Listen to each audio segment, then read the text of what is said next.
Hello, mikwano. Nzisinga vipenza okweddokwa ubusaako olunaku n'olw'essande. Oli mulavu, oba wakukyawa, oba oli omukwawa, abakyawa. Ninga nsonga ki munnange ekukyayisa muno bw'otyo? Akalowoozo ka leero kendeese nze Fifi, ngamba nti tuyige okusonyiwa. Omuntu aba nga yakukyawa, n'akomawo n'akwetondera. Nange mukkiriza omwobudde ate naawe eyakyayibwa obeera ng'omuntu oyo kyamwagala ng'olaba nti talina muntu amwagala osobola omwetondera n'ogenda ne mutamu ne mweyagala. Bannange tulekerawo okuyisa obudde. Buno obulamu bwa kiseera omuntu aba nga sinaakwetondera. Musonyiwe mutemu mwagalane. Bakukyawa ate tofunanga na muntu okitegeera kyokka oliawo ate weetoloola ate oyo eyali akwagala azze n'akwetondera. Muwe chance muddemu mwagale kuba nti nigwogenda okufuna naye ate olina okutwala obudde osobole okumumanya.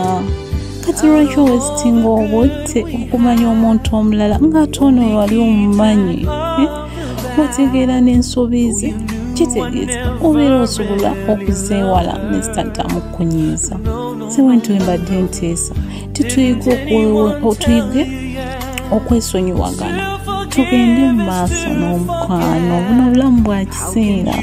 Bannange mweyagale muve mu kwesitinga obudde tate nze gundi yanyiiza era sobola musonyiwa. Toli Katonda naye wenyini ojja kufuna omulala ate naye omunyiize oba okitegeera ate naye akukyawa. Bunange onaabatambula onaatuusaawa onaabatambula onaamalako obulwadde bungi ennaku zino. Omuntu bw'owaaba ng'abadde akyakwagala emukyankalanamuko wekkakkanye genda omwetondere. Obugambe bunange ensonyiwa naye nzitegedde eyo yali ensobi. Muttemu mutandikirawo ate awo mwakolaki wemwakoma obanga naawe eyakyawa munange ng'oli eyo naye ng'omutima gwasigalayo emabega. Omuntu ono gwe wakyawa nga kyakola si kye kyamaanyi nnyo ekiri awo. Simbadde nteesa nti omusonyiwe muntemu mwagalane muntemu mukwatagane oba ekitegeera munange kiba kirungi omuntu n'omusonyiwa nemutamu ne mweyagala. Obulamu bwa kiseera munange ekirungi n'obeerako mulaavu notabeera obisaawa ng'oli munyiivu. Mbadde Singa Fifi nsaba mujje mulabe okuwanka wange ku YouTube channel yange eyitibwa Singa Fifi omutima omulaavu ku Facebook. Mbalenze neyansanyo neyanzeege. Bye bye.